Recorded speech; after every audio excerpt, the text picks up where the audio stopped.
ইসলাম থেকে বের হওয়া নিয়ে সন্দেহ হলে করণীয় কি? তওবা করলে তো স্বীকার করতে হবে।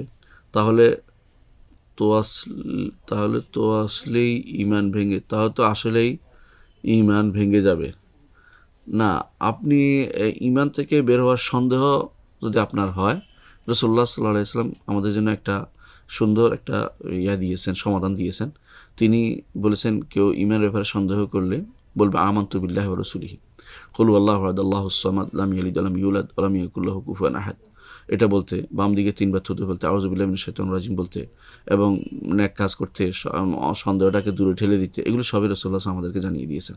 আর এর অতিরিক্ত যেটা করবেন সেটা হচ্ছে যে তওবা করবেন, ইস্তেগফার করবেন, আল্লাহর কাছে ক্ষমা চাইবেন এবং আর এই দোয়াটা বেশি বেশি করবেন, যেটা কালেমাতুর রাদ্দুল কুফর বলে আমাদের সমাজে প্রচলিত আছে।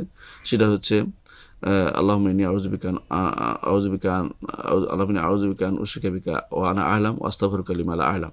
এইটা দোয়াটা করবেন। অর্থাৎ আপনি, আল্লাহ, আমি জেনে শুনে আপনার শিরিক করা থেকে আপনার কাছে মাফ চাচ্ছি, আর আপনি যা জানি না সেটা আপনার কাছে ক্ষমা চাচ্ছি। এইভাবে ক্ষমা চাইবেন। এটা চাইলে আর আপনার প্রশ্ন উঠবে না যে আপনি এই করছেন সেই করছেন।